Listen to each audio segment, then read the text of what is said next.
I'm done with you. That child isn't mine." Damon's words slammed into Ilara like a punch, divorce papers thrown onto her birthday table. Heartbroken, alone and pregnant, she stumbled into the pouring rain until a sleek black Bentley screeched to a stop. Hale Mercer stepped out, tall, commanding, eyes sharp as knives. "Get in! You're not staying out here." In that instant, everything changed. Her life, her choices, her future. "Welcome back to Beyond Color Stories. We're so glad you're here. Tell us, where are you listening from today? Make sure you don't skip a single moment, because this story, from start to finish, will touch your soul. And before we dive in, don't forget to subscribe to the channel for more incredible stories.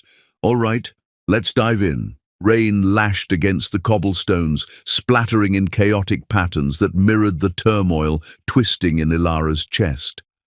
Her small bag, packed hastily, clung wetly to her side as she pressed a trembling hand against the curve of her abdomen, feeling the life within her move and writhe as though aware of the storm outside and the storm inside her own life.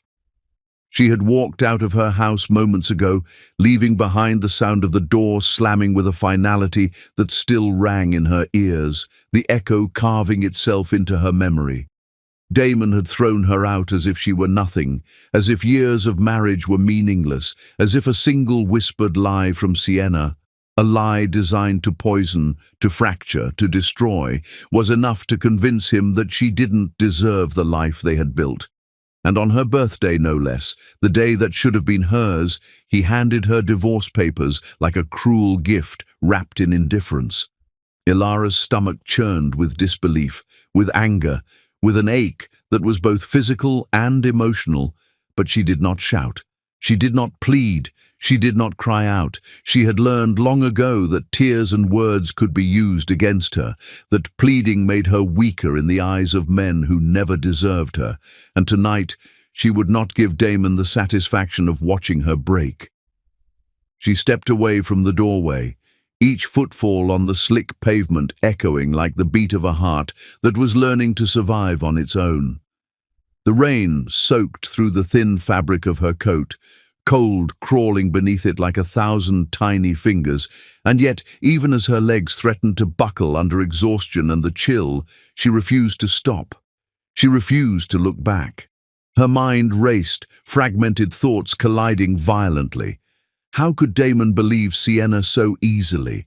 How could the man who once whispered promises of love in her ear now strip her of everything she had, home, dignity, security, and a sense of belonging, in a single motion? Her pulse hammered in her temples as the rain blurred her vision, mixing the falling water with the tears she refused to release. Each breath she drew was shallow, cautious, measured, as if taking too much air might allow the storm in her chest to escape in a scream she couldn't contain. She stumbled slightly, wet shoes slipping on the cobblestones, and her bag shifted, the strap cutting into her shoulder, reminding her of the weight of reality she carried, a life inside her, growing with no protection, and a world that seemed determined to crush her before she could even stand. And then, as though the universe had decided to test her further, a pair of headlights pierced the darkness, the brilliance cutting through the sheets of rain and momentarily blinding her, forcing her to shield her eyes with her hand. She froze, instinctively unsure whether to run or wait, whether to scream or cower, because at that hour, in that storm, anyone could be dangerous. The sleek black Bentley rolled to a stop a few feet away, its engine cutting through the rain like a knife through fabric. The doors opened and a man stepped out, and the world seemed to slow, each raindrop suspended in mid-air as she took in his presence. He was tall, impossibly composed, with a jaw that could have been carved from marble, and eyes so sharp they seemed to pierce through the layers of chaos surrounding her. There was no hesitation in his movement, no glance of uncertainty, only the cold precision of someone who had seen too much and anticipated everything. Hale Mercer. The name she didn't know yet, but instinctively recognized as power, as threat, as salvation. His gaze lingered on her for a fraction of a second longer than normal, calculating, assessing, and then he spoke, low, steady, commanding, "You shouldn't be out here." The words were simple, devoid of warmth, yet layered with authority. Ilara wanted to walk away, to shake her head, and insist she could manage, but her body betrayed her. The rain had soaked through every layer of clothing, the wind cut into her lungs, and the small wave of nausea from her pregnancy made her knees wobble. Before she could collapse, Hale was there, catching her with a grip firm enough to hold her upright but gentle enough not to hurt her. "I'm taking you somewhere safe," he said. She hesitated, the instinct to mistrust screaming louder than any other thought. Who was he? Why was he stopping for her in the middle of a stormy night? And yet, survival whispered its sharp truth in her ear. She had nowhere else to go, no one else who cared whether she lived or froze to death tonight. Pride, for once, was a luxury she could not afford. She stepped closer to him, then into the car, and the door closed with a heavy click that sounded like the sealing of a fragile promise. Inside the Bentley, the warmth was immediate, but not comforting. The leather seats were sleek, unyielding, and Hale sat across from her, hands clasped loosely, observing her as if she were a puzzle piece, in a game she didn't yet understand. He didn't speak for a few moments, letting her adjust, letting her realize that no one had come for her out of kindness in a long time. When he finally spoke, it was precise, almost surgical in delivery. "Where do you want to go?" His voice carried no softness, no charity, no expectation of gratitude. Ilara opened her mouth to answer, but realized she had no words that could adequately explain where one goes when the world had abandoned you. Hale didn't wait for a reply. He had already made the decision for her, dialing a number with deliberate efficiency. "Activate the file on Damon Voss. I want everything before midnight," he ordered, his tone carrying both authority and urgency, a signal that her life was about to become more entwined with his plans than she could have imagined. The Bentley rolled on through the storm, its tires hissing against the wet asphalt, carrying her away from the ruins of her old life, the city lights reflecting in the rain-slicked windows and revealing glimpses of her reflection, pale, wet, trembling, but still alive. Every street they passed was a reminder of how fragile her existence had become, how quickly stability could vanish, and how one lie could undo years of love and trust. She tried to focus on the mundane, street signs, passing cars, the hum of the engine, but her mind replayed Damon's last words, Sienna's smile, and the cruel efficiency with which her world had been dismantled. Hale glanced at her once, as if reading thoughts she had never voiced aloud, and for a moment she saw the faintest flicker of calculation behind his eyes, a recognition that this situation was not random and that someone powerful had already been watching, analyzing, preparing for exactly this moment.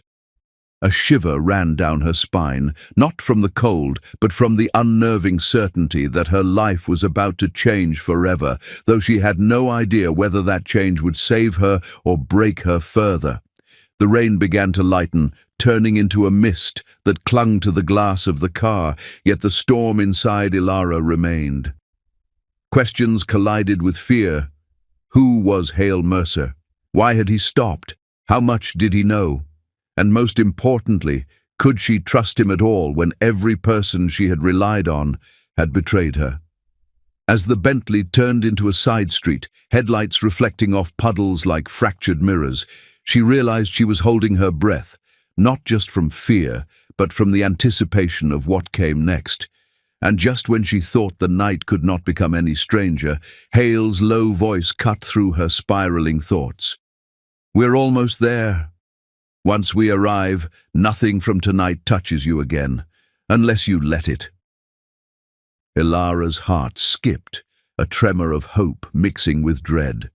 The car slowed, pulling up to a building that gleamed against the wet night, towering above the city, lights shimmering off the wet stone as though it had been waiting for her arrival, and she realized, with both awe and apprehension, that the night had only begun. Somewhere behind her, Damon's world still raged, still hunted, still threatened, but here, in this moment, she was not at his mercy. She was being observed, analyzed, protected, and in a way that terrified her as much as it intrigued her. She had escaped the storm outside, but the storm inside her was far from over. And as the Bentley door opened, the wind carrying the scent of rain and electricity, she stepped out into a world she did not yet understand, unaware that the very man who had pulled her from the edge had already set wheels in motion that would change everything. And in that heartbeat of silence, the night held its first secret, waiting to unravel.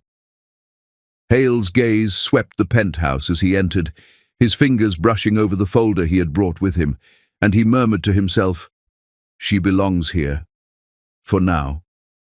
But if Damon moves, I'll know before he even thinks." Ilara blinked against the soft morning light spilling through floor-to-ceiling windows, the world outside reduced to miniature streets and cars glinting like scattered jewels across the city below. And for a moment she could not process where she was, the sharp contrast between the storm-soaked night and this serene sanctuary leaving her senses numb.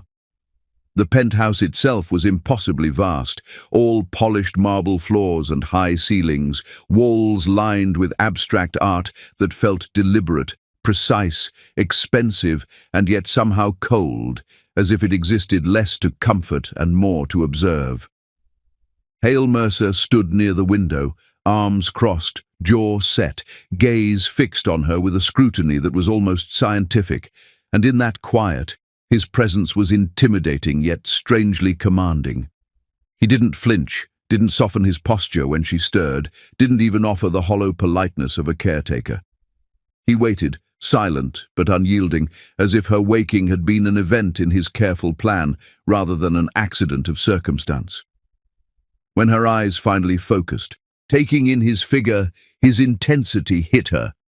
There was nothing performative in his watchfulness, no curiosity or casual concern, only a calculated evaluation, precise and unrelenting, as if he had already categorized her thoughts, her fears, her weaknesses, and her defenses, all before she had the chance to fully rise from the sheets.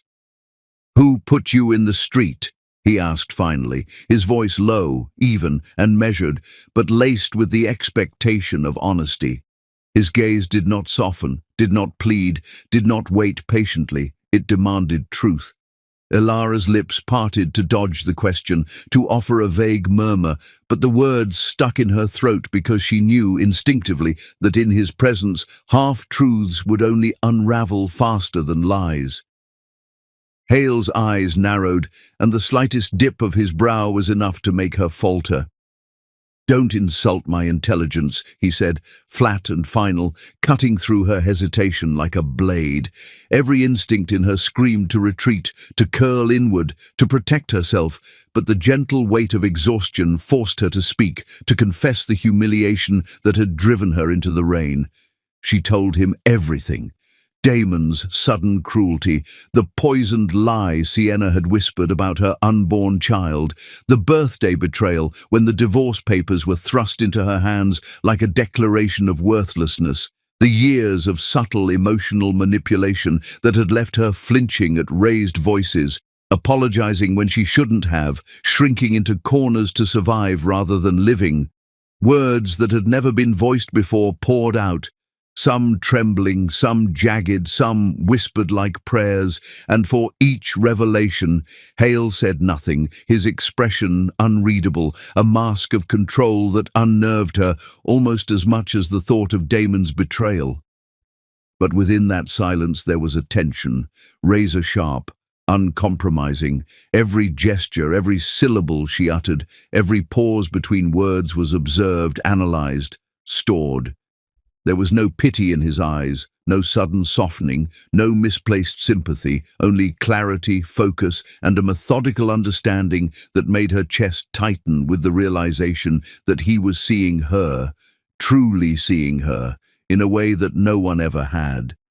Finally, after hours or maybe minutes, time blurred in the haze of exhaustion and shock, he spoke. "You can stay for 48 hours, he said, the words measured, deliberate. 48 hours to stabilize. After that, you decide your next step. There was no offer of charity, no plea to express gratitude, no feigned warmth. He was not saving her out of kindness. He was saving her because, in his mind, the situation demanded structure, and structure, he believed, was more powerful than comfort. The sharp precision of the statement struck her as strange but grounding. It was almost cruel in its honesty, yet it carried a weight of safety she had not felt in years. When she cautiously rose from the guest-room bed, still shaking, still damp from the residual chill in her bones, she noticed something subtle that unsettled her further. Hale had left the door slightly ajar, not wide open, not in invitation, but ajar, like a line drawn between protection and observation. It struck her as deliberate. He did not need to assure her. The slight crack of the door said it all. He was aware she might feel trapped, but he also expected her to notice that she was not alone, that someone was watching, analyzing, prepared to intervene if needed. It was at once comforting and unnerving. Ilara padded softly across the polished floors toward the kitchen area, still barefoot, still wet, drawn by the faint hum of the coffee machine and the city murmuring beneath the penthouse. Her eyes caught him across the room at his desk, bent over a folder that radiated authority and intent. Papers, spreadsheets, photographs, documents, messages, everything was there, meticulously arranged. Her stomach lurched as she realized what she was looking at. Damon's finances, his messages, his hidden accounts, the threads of deceit she had never noticed, laid bare before someone who clearly had anticipated her arrival. Her lips parted slightly, and her hand rose unconsciously to her chest, as if she could shield herself from the truth of what this man knew. He hadn't gathered this information after the fact. He had been preparing for her, strategizing, as though he had seen the storm coming and positioned himself precisely where he needed to be. The hum of the city outside contrasted sharply with the tension inside. Every sound, the faint whistle of wind past the windows, the soft click of the folder on his desk, the distant honk of a car below, was amplified, each one a reminder that nothing was random in this penthouse, that every element, every gesture, every calculated pause was deliberate. Ilara felt her pulse spike, a mixture of awe, fear, and the faintest twinge of trust beginning to take root despite herself. She was a stranger in this man's world, yet somehow she was under his shield, though she had no idea how temporary or permanent it might be. The thought was both thrilling and terrifying. As she poured herself a glass of water, her reflection caught in the sleek countertop, a pale, wet, trembling woman who had been stripped of her home, her dignity and her sense of belonging. She realized that Hale's presence was the first anchor she had in months, yet the circumstances were dangerous. She did not know why he had stopped, why he had acted, why he had invested himself in her fate when he could have ignored it entirely. The question echoed in her mind. Who exactly was this man who anticipated everything, who moved with precision, who watched and evaluated as though he had already foreseen the next betrayal, the next threat? And then the faint vibration of a phone broke the silence, and Hale's eyes flicked toward the screen, cold calculation sweeping across his face. He did not answer it immediately, and Ilara, frozen mid-step, realized she had been watched the entire time, observed not for kindness, not for charity, but for control. The thought made her shiver, even as the tiny ember of safety glimmered within her chest. Something else was at play, a plan, a preparation, a reason for his actions she could not yet understand. Hale finally picked up the phone, his voice low, deliberate and cold. "Yes, I want everything on Damon Voss before midnight, no exceptions." Ilara froze, the weight of those words sinking in. Someone was watching, calculating, and Damon had no idea what was coming for him. The game had just begun, and she was caught at the center of it, unprepared but entirely dependent on a man whose mind was sharper than any storm she had survived. 3. The moment Ilara closed the door behind her, leaving the faint echo of the penthouse behind, Hale's presence lingered like gravity, pulling at her awareness even in the shadows of her own room. She sank onto the edge of the bed, drenched not from the rain anymore but from a fatigue that had nothing to do with sleep, a weariness that seeped into her bones and refused to loosen its grip. Every muscle in her body ached, every nerve throbbed with the kind of tension that comes from months of walking on eggshells, and yet the space she now occupied carried a strange duality. It was unfamiliar, sterile in its perfection, intimidating in its precision, but it also offered a fragile sense of safety she had not realized she had been starving for. And as she rested for a brief moment, just long enough to acknowledge that she was alive, that her child was moving quietly beneath her hand, the thought struck her with both awe and unease. She had not yet asked herself why Hale had intervened. He was not soft, he had not been gentle. He had offered her survival without expectation of gratitude, provided structure without the comfort of emotional reassurance. She did not know what kind of man this was, but she sensed that every action, every choice, every decision was deliberate, measured, and designed to achieve a purpose she could not yet comprehend. When she finally made her way to the dining area, the soft hum of the city below felt distant, filtered through the immense glass walls that separated her from the chaos outside. Hale had set the table for one, his own place empty across from hers, as though he were both present and absent at once. There was no pretense of small talk, no idle curiosity about her night, no polite concern for her comfort. The meal was immaculate, arranged with the kind of exacting precision that demanded observation as much as consumption. Ilara picked at the edges of her plate, feeling the tension coil tighter with every glance she risked in his direction. Hale was watching.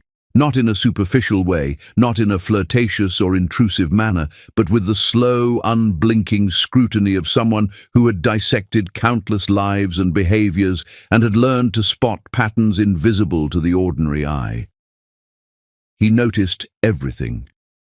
How she flinched at the sound of a knife clinking against porcelain, how she checked the clock every few minutes as if measuring the span of time she was permitted to breathe safely, how she avoided eye contact until she thought no one could see her trembling.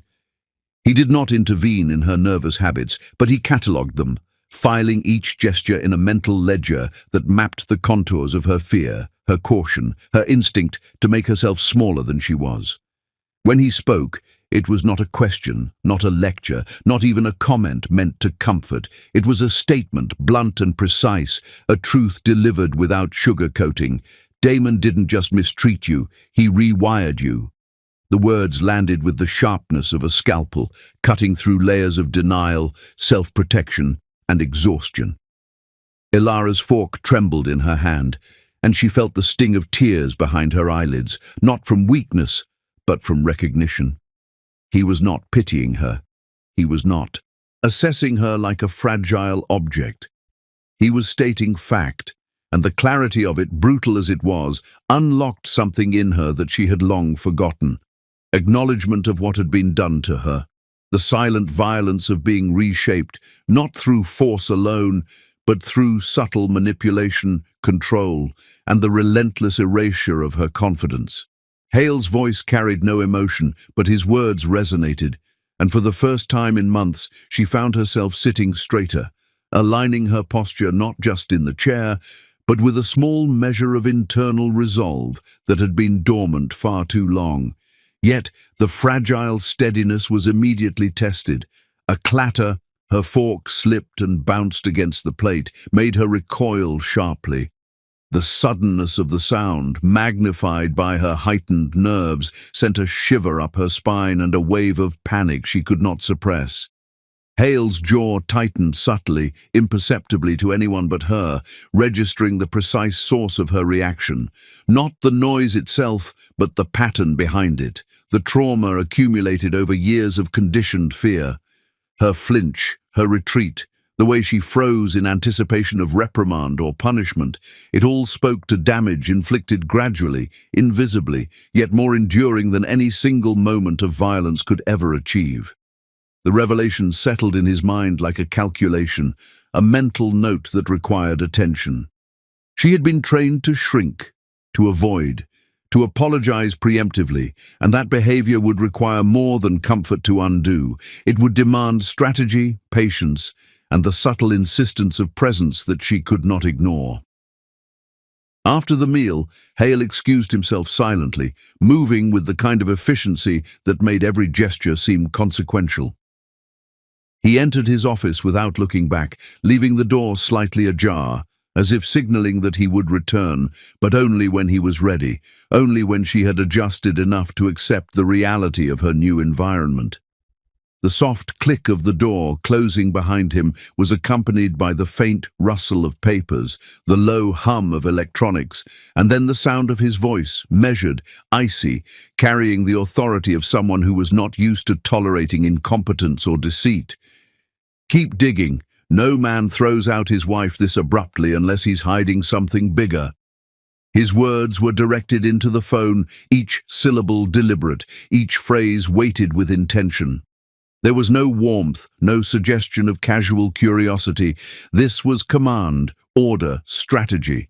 Someone had to act, to uncover the truth, to ensure that the chaos Damon had created would not extend beyond the bounds Hale deemed acceptable. Ilara, unaware of the conversation but acutely aware of the quiet, felt the penthouse shift around her, a subtle current of control and observation that pressed against her awareness. Every glance, every movement, every slight adjustment of the environment seemed designed to teach her, to condition her, to draw her out of the fear-based reflexes Damon had instilled and into something more deliberate, more conscious. The apartment was not merely a place of shelter. It was a controlled environment, a testing ground, a space where she could exist, survive, and perhaps, in time, reclaim fragments of herself she had lost. The realization both frightened and intrigued her, for she had never experienced safety delivered without sentiment, structure imposed without obligation, and yet, paradoxically, she could not deny that the clarity of the arrangement offered a new kind of security, one she had not allowed herself to imagine until this night. As she moved toward the large windows to take in the city below, her reflection caught her attention. A figure still frail in posture, weary from trauma, yet present, visible, existing in a space that had been earned rather than granted. And for the first time, she acknowledged the possibility that someone's intervention could carry purpose beyond simple altruism. Hale's methodical approach, the evidence of his preparation, and the aura of inevitability he projected made it clear. This was not chance. Nothing about him, nothing about the timing of her rescue, nothing about the meticulous precision of the documents she had glimpsed earlier was accidental. A faint chime from his desk alerted her to movement beyond the open door, and before she could react, Hale's low, deliberate words drifted into the room, carried as if meant only for her to hear. "She's more important than she realizes, and if Damon thinks he's in control, he's already lost." Ilara froze, heart hammering, knowing instinctively that the storm outside had been only the beginning, and the real turbulence was just starting to unfold. Hale Mercer had never been captivated by beauty alone. The world he inhabited had offered him a gallery of women whose faces could launch 1,000 desires, whose curves could provoke longing, whose elegance was meticulously crafted to manipulate, to charm, to seduce. He had seen them all, engaged with them all in fleeting encounters, some professional, some indulgent, some carefully orchestrated for appearances. Each had left him unchanged, unmoved, as though their allure existed on a shallow surface that never touched the substance beneath. He had long ago learned to distinguish between what was decorative and what was real, between the frivolity of charm and the solidity of character. And then there was Ilara. She did not possess the kind of dazzling, polished beauty that demanded attention. She did not move with calculated grace, nor drape herself in the aura of entitlement or desire. Yet something about her unsettled him in ways he did not wish to acknowledge, in ways that defied the logic he had spent a lifetime sharpening. It began subtly, almost imperceptibly. The housekeeper, a timid woman who moved like a shadow in the penthouse, had dropped a glass while cleaning, the crash startling in the otherwise quiet evening. The sound, minor though it was, caused the woman to freeze, panic spreading across her face as she glanced nervously at Hale, perhaps expecting reprimand. Ilara, despite the exhaustion that weighed on every muscle of her body and the constant ache from her pregnancy, knelt beside the housekeeper, picking up the fragments with care, speaking soft words of reassurance. There was no theatrics in her actions, no desire for recognition, no thought for her own comfort. She simply responded to a need in the moment, a clarity of purpose that struck Hale unexpectedly. He watched from the doorway, arms crossed, jaw set, eyes narrowing, not in disapproval, but in an awareness that this was not the kind of behavior he was accustomed to seeing. The act itself was small, almost trivial, yet it revealed a depth of empathy, a willingness to extend herself despite exhaustion and personal chaos, and Hale felt the first twitch of something unfamiliar stir in his chest, a warmth, unwelcome yet insistent, a recognition that she operated from a place of genuine resilience rather than self-interest. Later, he found himself walking past her room, ostensibly to check the security monitors, ostensibly to review reports or finalize tasks, yet the pull of curiosity, or perhaps something more, drew him near. From the slight crack of the door, he overheard her voice, low and tremulous, whispering into the dim light. Her words meant for no one but the small life growing within her. She promised the child protection, safety, and a future, even if the world abandoned them, even if she had to stand alone. The sincerity, the courage, the quiet determination in her voice struck him profoundly, making the controlled muscles of his chest tighten as he suppressed the stirrings of emotion he had long trained himself to ignore. It was not pity that moved him. It was not obligation or the faintest sense of duty.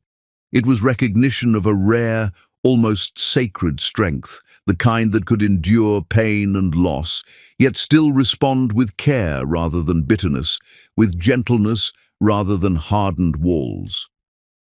Hale began to notice the subtle ways she carried herself in his presence, how she did not demand attention, but allowed it to settle on her naturally, how she moved carefully, thoughtfully, weighing her own actions even when the stakes were low, as though the habits of trauma had taught her vigilance, yet her inherent grace could not be hidden entirely.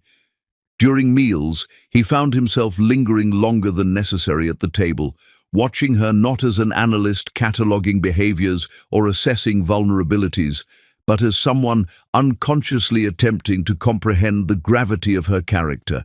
Each glance became a quiet measurement, each subtle expression a signal he was compelled to read. He told himself it was observation, it was strategy, it was an element of control, but the truth, buried beneath the layers of restraint he had imposed on himself, was far more complex. He was fascinated by her, caught against his own rules and expectations, intrigued by a force of nature clothed in vulnerability.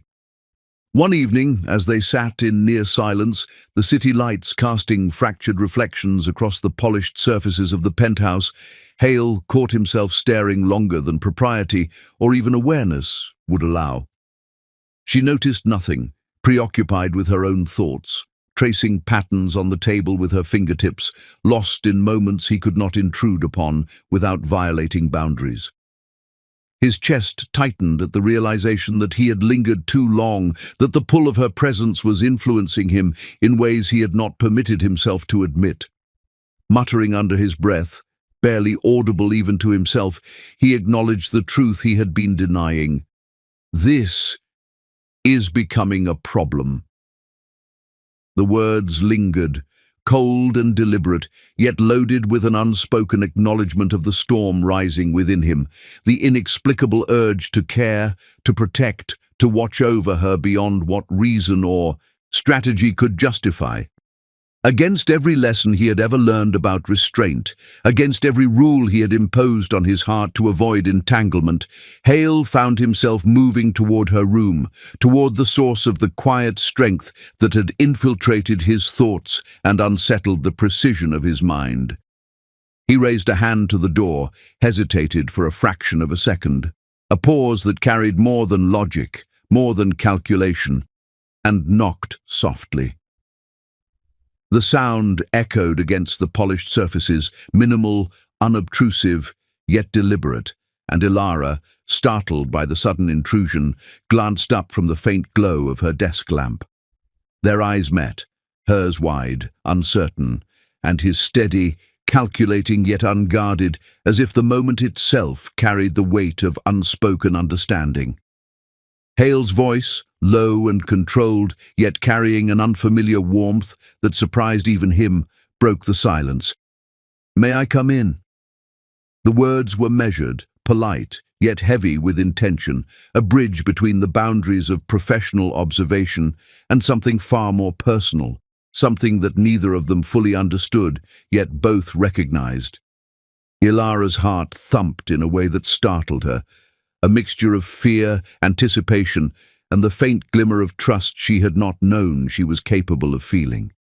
Her lips parted to respond, but the words caught in her throat as she noted the subtle shift in his posture, the faint tension in his jaw, the eyes that now reflected not only scrutiny but concern, fascination, and something dangerously close to admiration.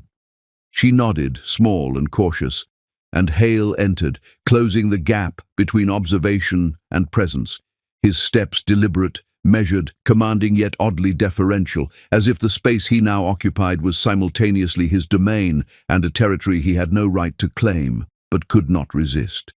He did not sit immediately.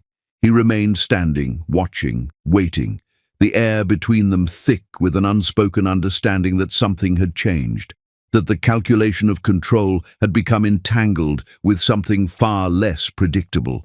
Emotion, perhaps, or obsession, or the raw acknowledgement of human resilience in its most unvarnished form. As Hale finally stepped closer, lowering his voice almost to a whisper meant only for her ears, he said, "You possess something rare. Don't underestimate what that will do to the world around you, or to me." Ilara froze, uncertainty and curiosity coiling together, realizing for the first time that she was no longer merely a guest under his protection. She had become a presence he could not ignore, and the consequences of that awareness, for both of them, were only beginning to emerge. 5. The morning sunlight seeped through the penthouse windows, illuminating the polished floors and highlighting the faint tremor in Ilara's hands as she fumbled with the straps of her coat. Today was a day she had been dreading, though she had tried to convince herself it was routine. Her doctor's appointment. Months of anticipation, worry, and the constant ache of carrying a life within her body had culminated in this single trip, and she had initially planned to go alone. She wanted to reclaim a fragment of independence, to remind herself that she could still make choices, that she could still step into the world without leaning on anyone. But Hale, as always, was 2 steps ahead. The moment she mentioned her intention, he cut her off with a firmness that brooked no argument. "You're not walking anywhere," he said. The statement clipped, precise, devoid of debate. There was no questioning it, no polite negotiation. In that single, deliberate sentence, he had assumed control of a part of her life she had been desperately trying to protect. And although a flicker of resistance rose within her, it was quickly quashed by the exhaustion that still clung to her like a second skin. She had no energy to argue. She simply nodded, allowing him to accompany her, despite the faint, stubborn ache in her chest at losing even this small piece of autonomy. The drive to the clinic was silent, but heavy with unspoken emotion. Hale's hands gripped the steering wheel with rigid authority, the muscles in his jaw tight, his gaze fixed on the road yet frequently flicking toward her with a precision she could not read. He said nothing, not even the typical small talk one might expect from a driver or companion.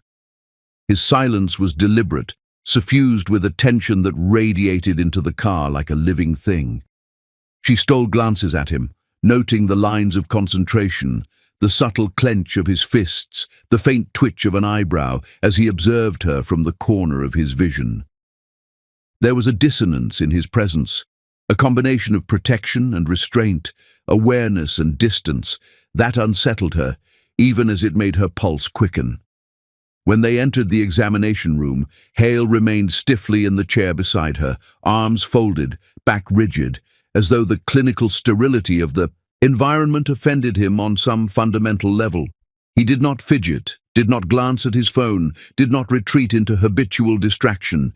He simply remained present, immovable, a sentinel in a world of sterile white walls and the faint hum of medical machinery.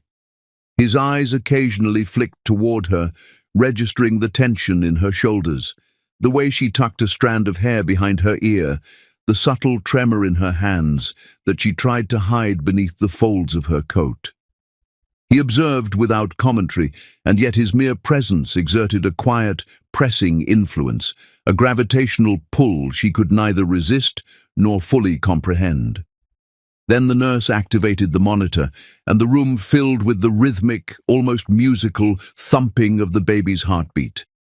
Ilara felt it first in her chest, then in her throat, and finally behind her eyes, where tears gathered unbidden. She tried to blink them away, tried to swallow the emotion that welled so unexpectedly, but it was impossible to deny. The sound was more than a heartbeat. It was proof of life, of survival, of a fragile future she had fought to preserve alone until tonight. Without thinking, she reached for the nearest support, her fingers brushing against Hale's hand. He did not hesitate. His thumb swept over the knuckles of her trembling hand in the slightest, most instinctive gesture of reassurance he could offer, and he did it so subtly that he pretended not to notice afterward, withdrawing his hand as though nothing had passed between them. Yet the simple connection, fleeting though it was, sent warmth curling through her chest, a small flicker of trust amid the storm of fear and uncertainty. The drive back was marked by an almost oppressive silence, but this time it carried a weight of intimacy. Hale did not glance at his phone once, did not reach for it, did not divert his attention elsewhere. He simply sat, observing, noting, his eyes flicking to hers with a mixture of curiosity, assessment, and something indefinable, something that went beyond logic, beyond strategy, and hovered on the precipice of feeling. She caught him watching, occasionally locking eyes with her, a faint tension threading the brief encounters of their gaze. It was subtle but undeniable.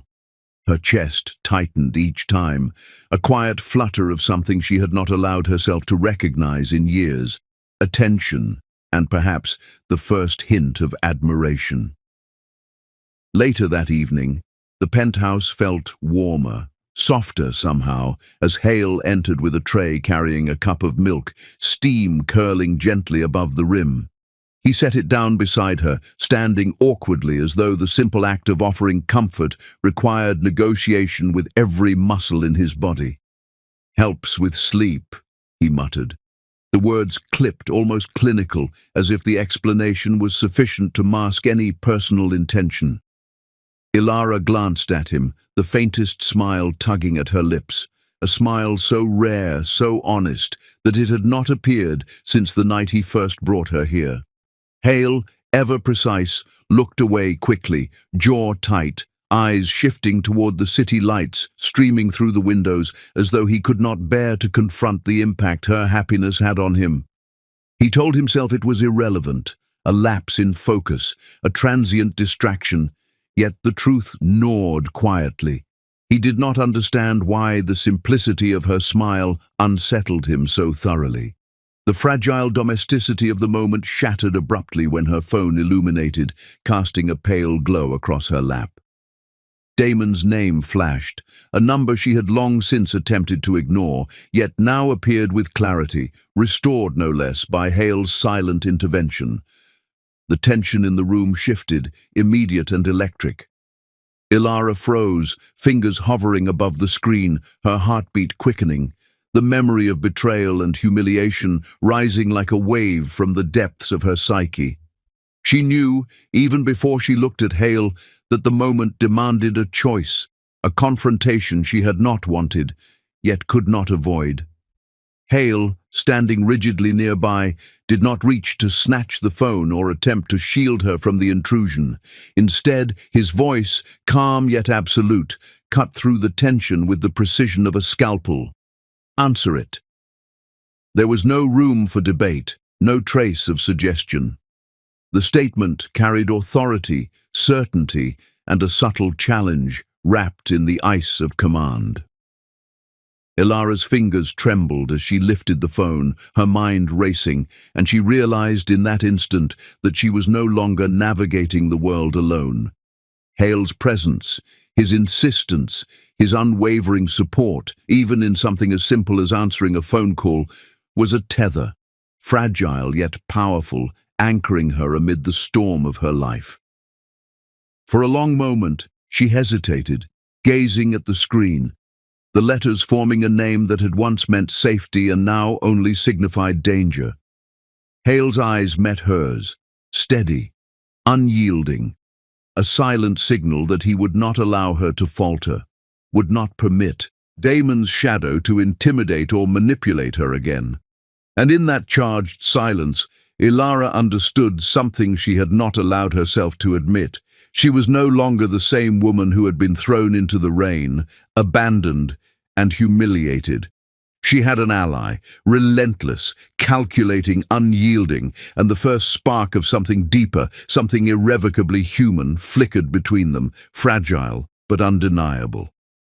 The call connected, Damon's voice rising through the speaker, venom masked as sweetness. "Ilara, come home."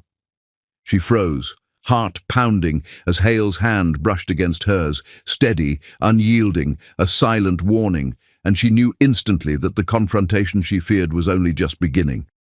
The phone still vibrated faintly in Ilara's trembling hands, the screen illuminating her face with Damon's name.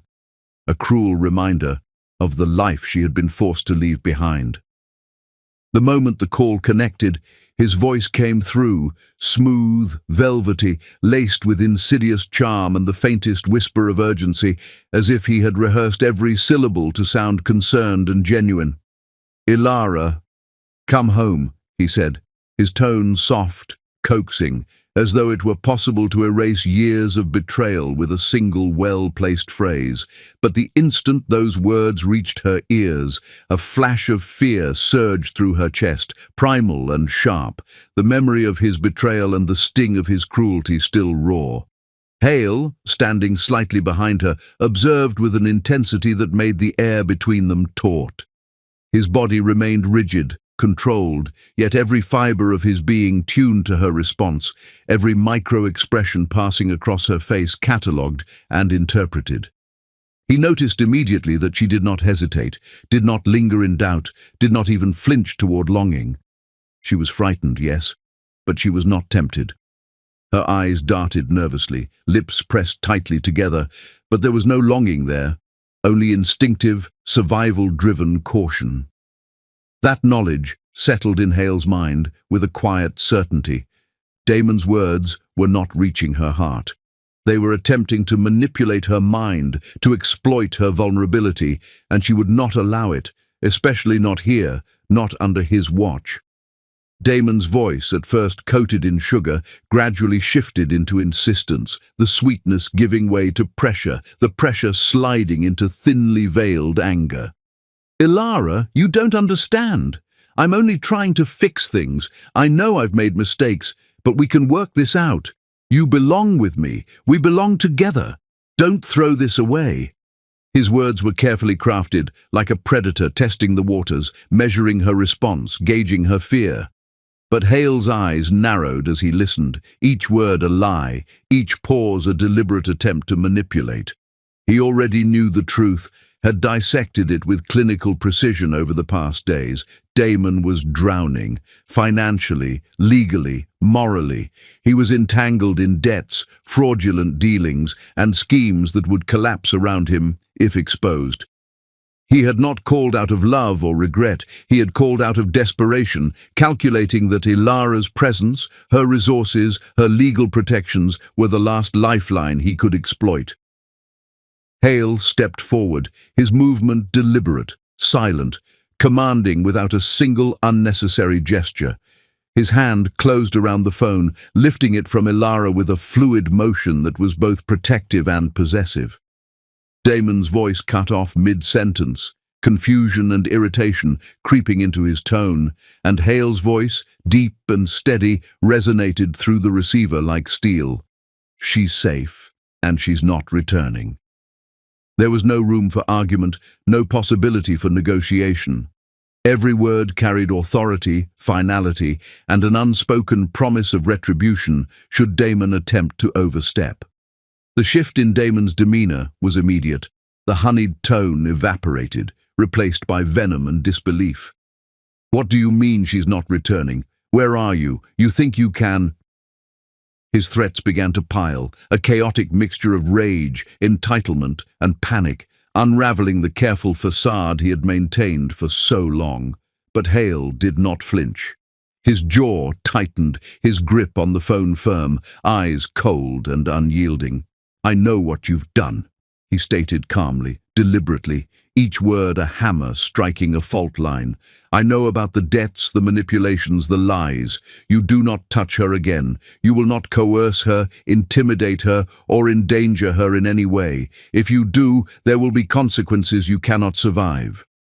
He ended the call with a decisive click, leaving only the faint echo of Damon's exasperated, impotent fury on the line. Ilara, still clutching the phone, trembled slightly. Not from fear, not from helplessness, but from the release of tension, from the realization that she had finally been witnessed, protected, and that she did not need to navigate this storm alone. The adrenaline that had coursed through her veins since the call began to ebb, leaving her shaken but strangely resolute. She lifted her eyes to Hale, meeting his gaze, the raw truth reflected in the depth of his dark eyes. And for the first time in what felt like years, she spoke with a quiet steadiness that carried more weight than any tears or pleading could. "Hale, what does he really want from me?" Her question hung in the air, loaded with tension, the first flicker of defiance and clarity emerging from the shadows of fear. It was not just a question, it was a declaration. She was stepping out from the prison of terror Damon had constructed around her, asserting her right to discern the truth, to confront reality without flinching. Hale's gaze softened fractionally, a silent acknowledgement that she was beginning to reclaim herself, that the small flicker of independence she had tried to cultivate was now taking shape under his protection. Meanwhile, the world outside the penthouse had already shifted. Damon, frustrated and enraged, had turned to his co-conspirator Sienna, sending terse, panicked messages with the kind of urgency only desperation breeds. "Find out who took her. I'm not losing what she can give me," the text read, stark and raw in its intent. It was a plan in motion, a threat in the making. A reminder that while Ilara had begun reclaiming her agency, the forces working against her were relentless, calculating and hungry for leverage.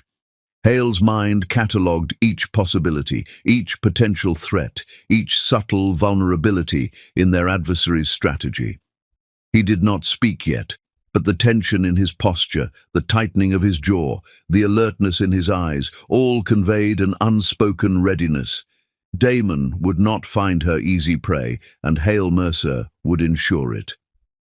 Ilara, despite the residual tremors of fear, noticed the subtle shift in Hale's presence.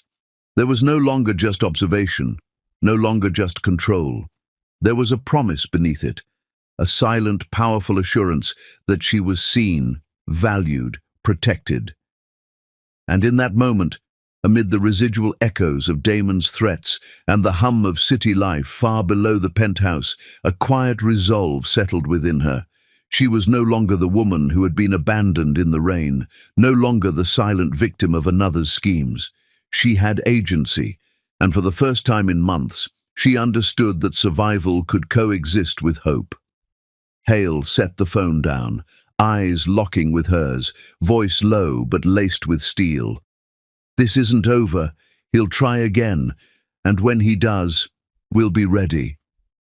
Ilara felt the weight of his words settle in her chest, realizing that the storm Damon represented was far from past, and that the next confrontation would demand courage she had never known she possessed. 7. The penthouse had been humming with a faint background of city noise, the usual white noise of distant traffic and the occasional siren far below, when suddenly, without warning, the lights flickered and then extinguished entirely. Darkness swallowed the room in a thick, suffocating wave, and for a heartbeat Ilara froze, rooted to the spot. Her pulse spiked, and the memories she had tried so desperately to bury, Damon locking her in dark rooms, isolating her, exploiting her fear, returned in vivid clarity. The shadows stretched long across the walls, contorted by the faint moonlight filtering through the panoramic windows, and for a moment her body shook uncontrollably, unable to distinguish the present from the torment of the past. Hale's presence was immediate. 1 step, 2 steps. He was at her side in seconds, as if he had anticipated the darkness before it even arrived. His hands gripped her arms with a calm, firm control, steadying her trembling form. "Ilara," he murmured, his voice low and commanding, yet threaded with warmth. "I've got you. Breathe with me." He positioned himself behind her, anchoring her to the floor with the certainty of someone who had faced danger countless times and emerged unshaken. His breaths were slow and deliberate, and he guided hers to match, a rhythm that gradually drew her out of the panic spiral, threatening to overtake her. Instinctively, she clutched his shirt, her fingers digging into the soft fabric as though it were the only lifeline keeping her from collapsing into memories she had spent years suppressing. Hale did not recoil. He did not flinch at the weight of her desperation. Instead, he shifted slightly, adjusting his hold to provide stability without overwhelming her, creating a shield in the darkness that blurred the boundaries between protection and possession. The warmth of his body, the controlled pressure of his hands, the sheer presence of him made the shadows seem less threatening, transforming the darkness from an enemy into a sanctuary. Fragile, but undeniable. "Nothing will touch you," he murmured, voice vibrating through the tense silence, each word deliberate and unyielding. "Not tonight, not ever. No one will ever hurt you again."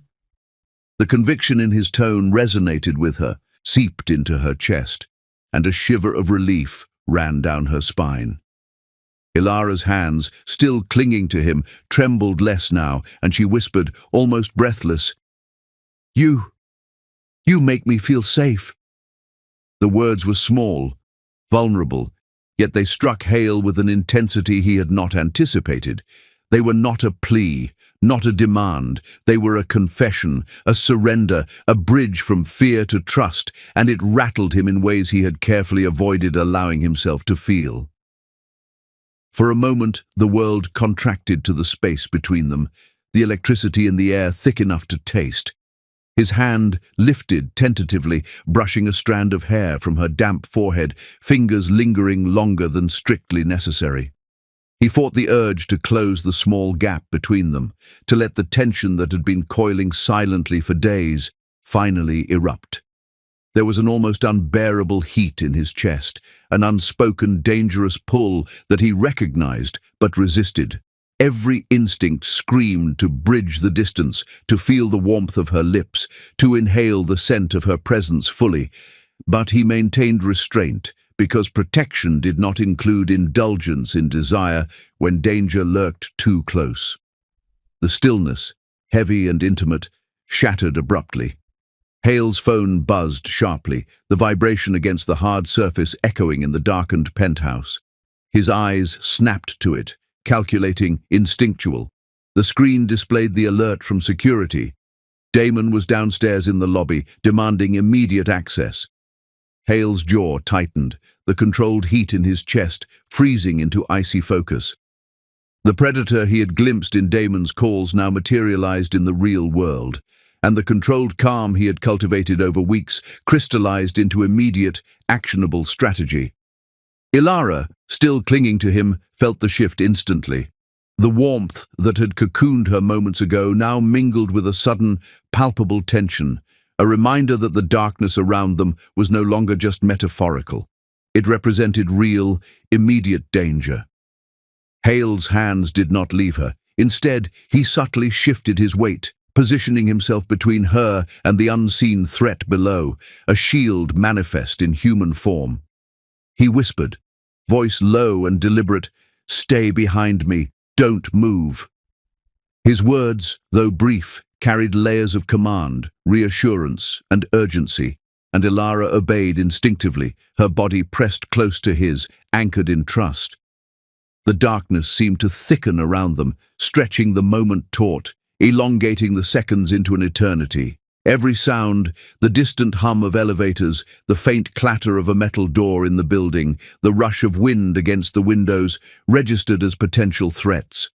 Hale's eyes flicked briefly to the balcony, to the security panel, to the faint outline of movement below.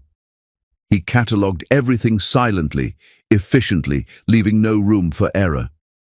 Yet even in the tension, he remained attuned to Ilara, feeling the tiny, subtle tremors of her fear through the contact of their bodies, aware of every heartbeat that raced in response to the threat. And then, almost imperceptibly, her grip on him tightened.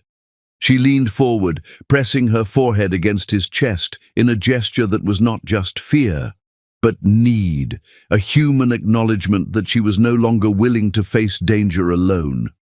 Hale's hand moved instinctively, cupping her cheek gently, a touch both tender and possessive. He resisted the magnetism that drew him closer, resisted the temptation to let the growing heat between them dictate his actions, because right now, priority one was safety, not passion. Yet the air between them crackled, dense with tension, a current of desire that neither could fully ignore. For a few moments, the world existed only in small breaths, in warmth pressed against cold air, in the unspoken words that passed silently between them. And then, the buzz of his phone broke the fragile intimacy, pulling Hale's attention entirely toward the immediate threat. He stepped back, releasing the gentle hold on her face, his mind snapping into tactical focus. Security confirmed the unwelcome intruder below. Damon, unyielding, demanding, blind to consequences, ready to storm the sanctuary Hale had built around her. Every muscle in Hale's body coiled, precise and ready for action, and he became the protector, the sentinel, the unmovable barrier between Ilara and the chaos approaching from the lobby. Ilara watched him, understanding now in a visceral way the man she had begun to rely on.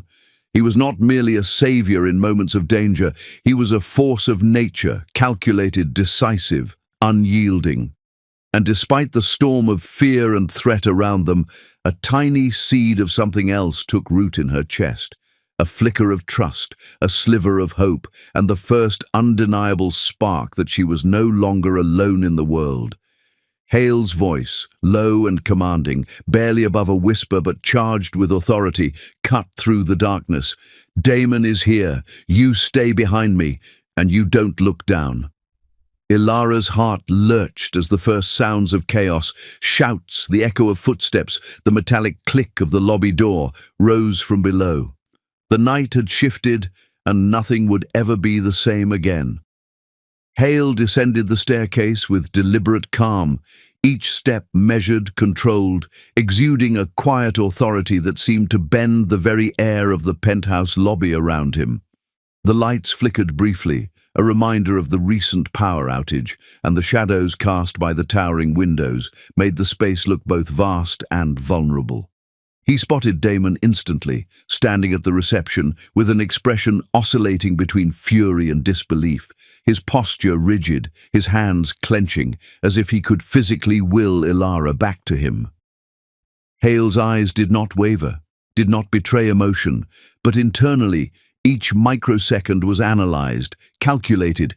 He catalogued Damon's energy, the tension radiating from him, the flicker of desperation in his eyes.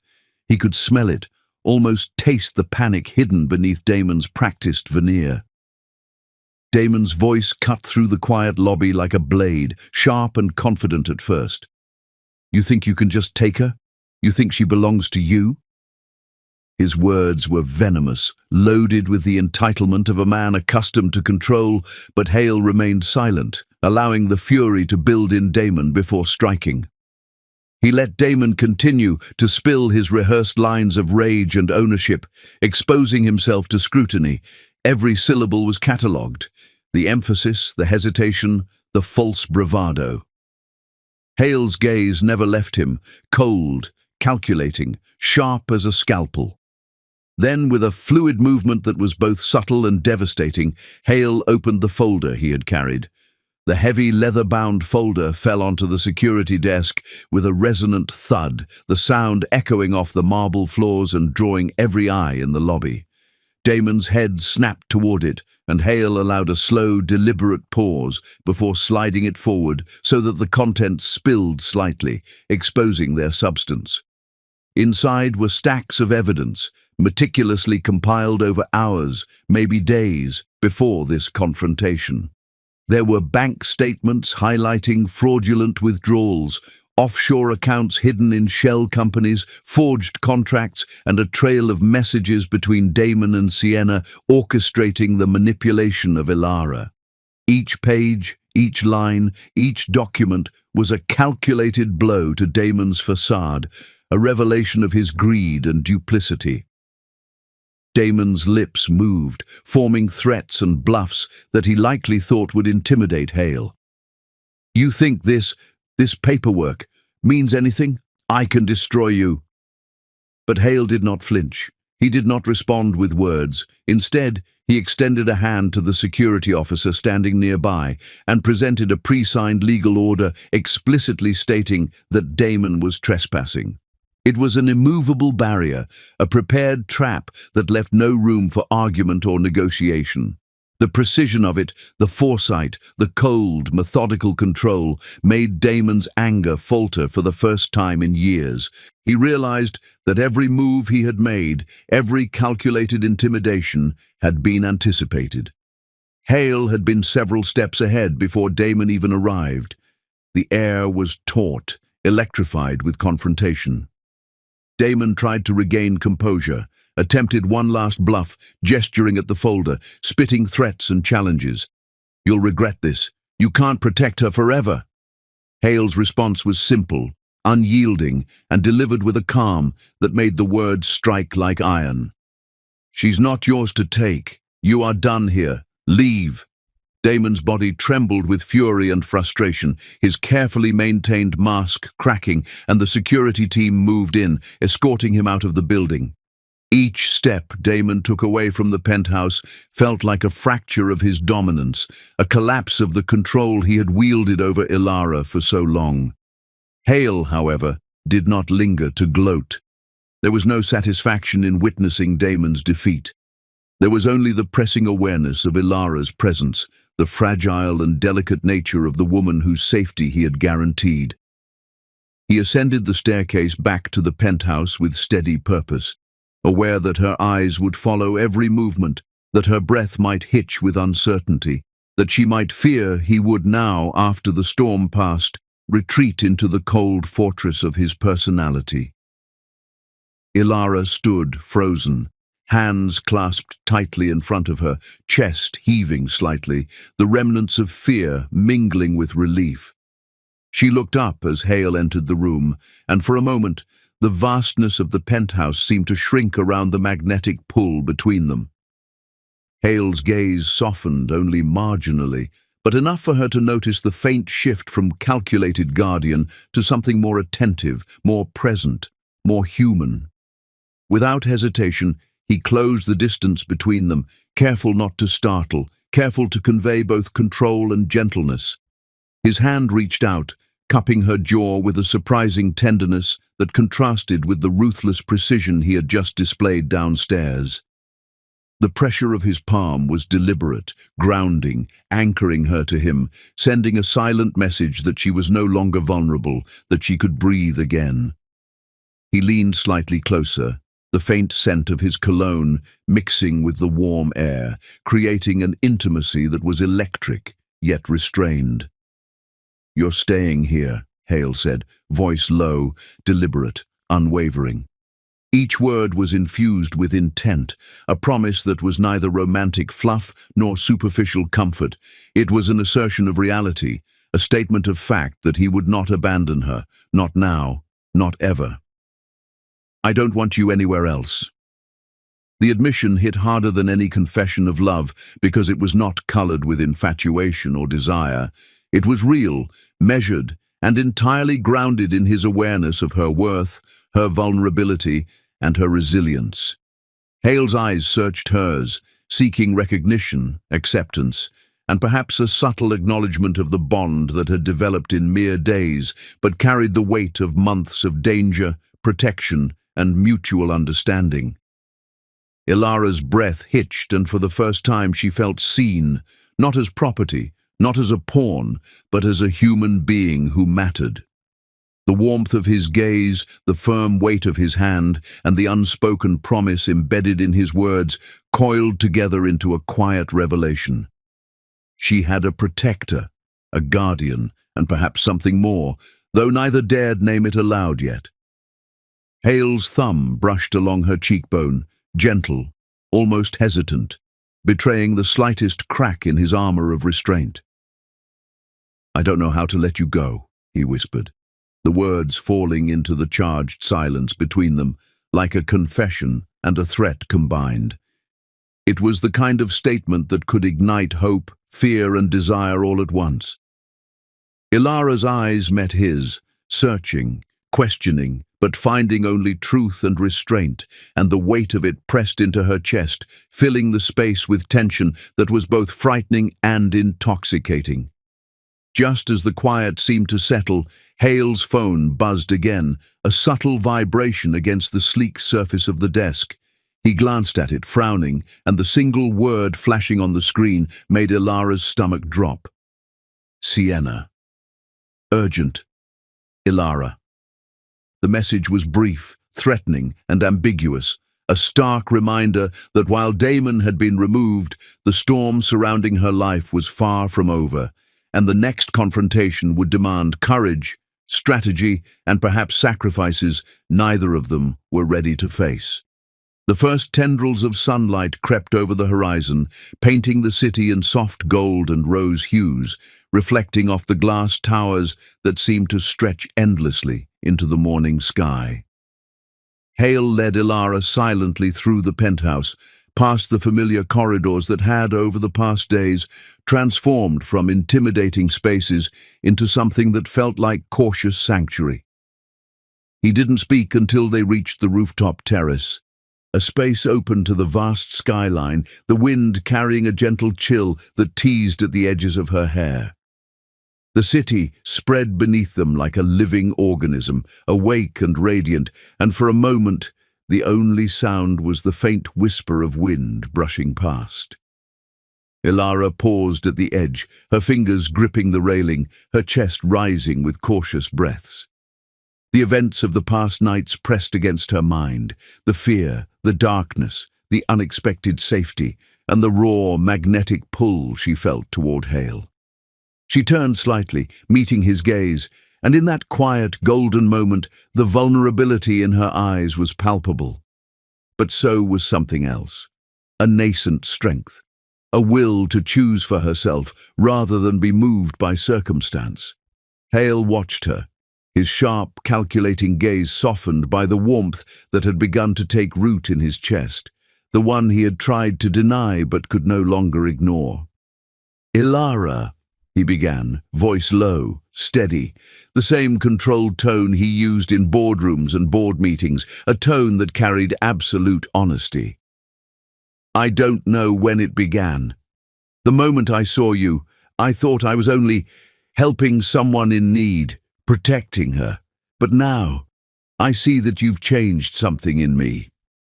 His words were measured, yet every syllable was charged with unspoken emotion. The weight of nights spent close to her, observing her resilience, her grace under relentless pressure, and the subtle intimacy that had grown between them. "I don't know when it started, but I know I don't want it to stop." Ilara's heart thrummed violently in her chest. She took a slow step forward, closing a fraction of the space that had existed between them, not because of fear, not because she needed protection, but because she wanted to. Her voice, quiet yet firm, cut through the morning air. "I don't want to be rescued," she said. "I never did. I want to choose. I want to make a decision for myself." Each word resonated with independence and courage, the echoes of her past fears fading against the clarity of her intention. Hale's eyes softened further, and for the first time the stoicism of his face gave way to a faint smile, restrained but undeniable. He extended his hand toward her, not as a demand, not as a claim, but as an invitation. The tension in the air shifted subtly, filled with anticipation and trust. Ilara hesitated only briefly before taking it, her fingers sliding into his, intertwining naturally. She whispered, almost reverently, "I choose this." The simplicity of the words carried a profound weight. Hale exhaled, a long, steady release, a sound that conveyed relief, hope, and the acknowledgement of something new, something genuine. He drew her closer, letting the connection linger, enveloping them both in warmth and quiet relief. When he finally embraced her fully, it was not a dramatic declaration or a desperate grab. It was a grounding, tender, and intimate acknowledgement of what had passed and what was beginning. The penthouse, the city below, and the distant chaos faded into insignificance as they held onto each other, the first rays of sunlight casting them in a soft, golden glow, the start of a new chapter written not in fear or desperation, but in choice, trust, and emerging love. For Ilara, the sensation of being chosen, being protected, and being seen simultaneously was unlike anything she had experienced. She rested her head against Hale's chest, inhaling the faint scent that had become both comfort and temptation, realizing that safety did not negate desire. It amplified it. Her fingers pressed lightly against his side, feeling the subtle tension in his muscles, the controlled restraint that spoke volumes about his personality, a man who measured every action, every emotion, but whose heart had begun to respond in ways he could no longer contain entirely. Hale tilted his chin, brushing a light kiss along her temple, a gesture that was both possessive and gentle, encapsulating the complexity of his emotions.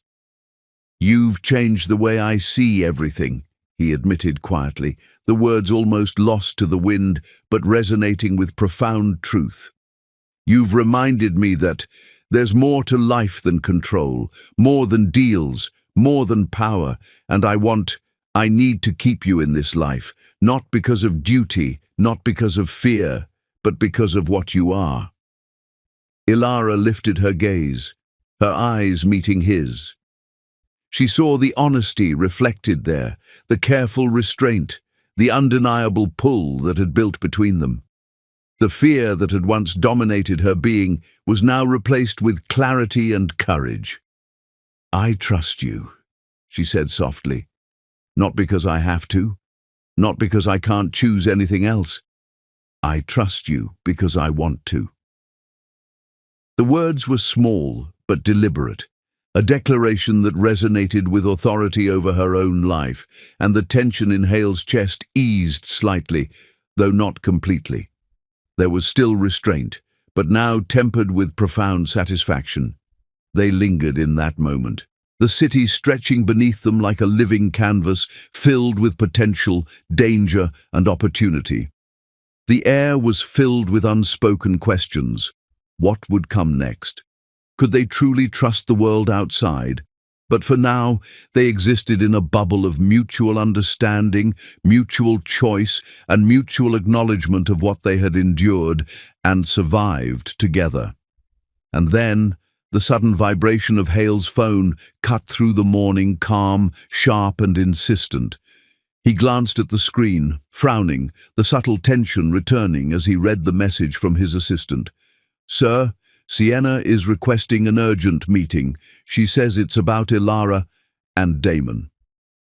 The words were brief, clinical, yet charged with implicit threat and urgency. The reminder that the world beyond this rooftop was not yet resolved intruded on their fragile peace, promising that while a beginning had been made, the shadows of the past were still very much alive. Ilara felt her fingers tighten on his hand, a silent question, a tacit acknowledgement that whatever awaited them, they would face it together. Hale's gaze swept over her, a mixture of determination, protectiveness, and quiet resolve. The tension of the unknown did not diminish the significance of the present. Instead, it underscored it. He stepped closer, brushing a strand of hair from her face, anchoring her gaze with his own. "We'll face it," he said simply, voice steady, every syllable weighted with certainty. "Whatever comes, together. You're not going anywhere, ever again." The words were not a promise of perfection, not a fairy tale declaration, but a foundation of real, deliberate intention, the kind that could withstand storms, deceit, and chaos. Ilara nodded, her own heart swelling with the same conviction, the sense of finally choosing her life, her path, her protector, and perhaps even the beginnings of love that was as real as it was tentative. They stood together as the sun climbed higher, bathing the city and them in warmth. The morning air carried with it both the weight of unresolved threats and the lightness of a new start.